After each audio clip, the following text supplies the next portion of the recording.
Hello दोस्तों, ज्ञान सेतु में मैं आपका स्वागत करता हूं। अगर आप क्लास 10th के स्टूडेंट हैं, बिहार बोर्ड के अच्छे तरीक़ा से तैयारी करना चाहते हैं, तो मेरे चैनल को सब्सक्राइब जरूर कर लीजिएगा।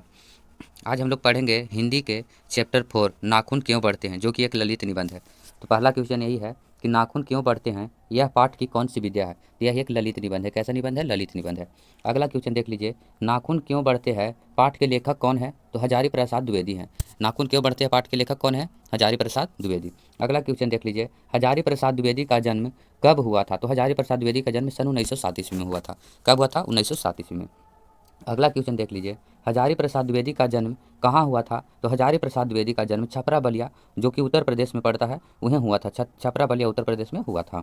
अगला क्वेश्चन देख लीजिए, क्वेश्चन है अगला कि हजारी प्रसाद द्विवेदी जी का मृत्यु कब हुआ था। तो इनका मृत्यु 1979 ईस्वी में हो गया था, दिल्ली में। कहाँ हुआ था? 1979 ईस्वी में दिल्ली में हुआ था। अगला क्वेश्चन देखिए, अशोक के फूल किसकी रचना है। अशोक के फूल किसकी रचना है। तो हजारी प्रसाद द्विवेदी जी का रचना है अशोक का फूल।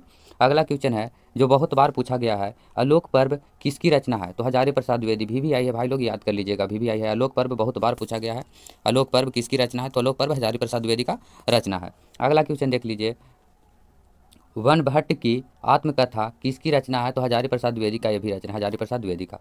अगला क्वेश्चन देख लीजिए,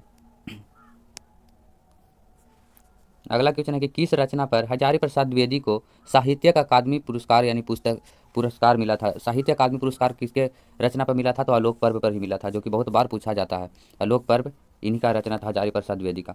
अगला क्वेश्चन है कि बढ़ते नाखून को हमें बढ़ते नाखूनों से रहना चाहिए था। बढ़ते नाखूनों से हमें किसकी याद दिलाती है। हमें किसकी याद आती है। तो हम बहुत ज़्यादा जिसका नाखून बढ़ रहा होगा या बढ़ रहा है, हमने के नाखून बढ़ रहा है, इससे हम लोग को याद होता है। तो किसके याद आता है। तो पार्श्ववृत्ति का याद आता है, जो गुजर चुके हैं उनका याद आता है कि पहले के जो हमारे पूर्वज थे वे बहुत बड़े बड़े नाखून रखते थे। उन नाखून क्यों बढ़ते हैं, यह प्रश्न लेखक से किसने पूछा था। तो यह प्रश्न उनकी जो छोटी लड़की थी उन्होंने ही पूछा था। लेखक की छोटी जो पुत्री थी उन्होंने ही पूछा था कि नाखून क्यों बढ़ते हैं। यह प्रश्न पूछे थे अपने पिताजी से। अगला क्वेश्चन देख लेते हैं, नाखून क्यों बढ़ते हैं, यह निबंध किस ग्रंथ से लिया गया है। तो यह ग्रंथ द्विवेदी ग्रंथवाली से लिया गया है। किससे? द्विवेदी ग्रंथावली से। अगला क्वेश्चन देख लेते हैं, पुराने पुराने का मोह सब समय वांछनीय ही नहीं होता।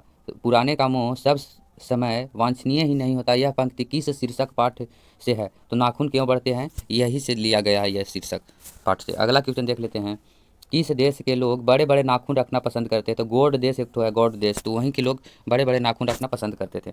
अगला क्वेश्चन देख लेते हैं, अनाम दास का पोथा उपन्यास किस लेखक की कृति है। तो हजारी प्रसाद द्विवेदी की कृति है। अगला क्वेश्चन देख लीजिए, हजारी प्रसाद द्विवेदी ने निर्जल अपराधी किसे कहा है। तो नाखून को निर्जल अपराधी कहा है।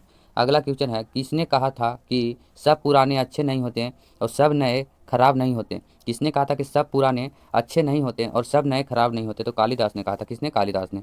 अगला क्वेश्चन देख लीजिए, अगला क्वेश्चन है, दधीची मुनि के हड्डी से क्या बना था। तो इंद्र का वज्र बना था। अगला क्वेश्चन है, इंद्र का वज्र किससे बना था। इंद्र का वज्र किससे बना था। तो वही क्वेश्चन यहाँ उल्टा पूछ दिया है, तो दधीची मुनि के हड्डी से बना था। अगला क्वेश्चन देख लीजिए, हजारी प्रसाद द्विवेदी द्वारा रचित पाठ कौन सा है। तो नाखून क्यों बढ़ते हैं, इनके द्वारा रचित पाठ है। अगला क्वेश्चन है, सहजात समृद्धि किसे कहते हैं। तो अनजात समृद्धि को सहजात विरति कहते हैं। अनजात समृद्धि को सहजात विरति कहते हैं, या बोल सकते हैं सहजात विरति को अनजात समृद्धि कहते हैं। अगला क्वेश्चन है जो इस चैप्टर का लास्ट क्वेश्चन है, क्वेश्चन है कि नाखून का बढ़ना किसका परिणाम है। तो किसका परिणाम है? मनुष्य की अंधा सहजात विरति के। मनुष्य की अंध सहजात विरति के, मतलब कि जो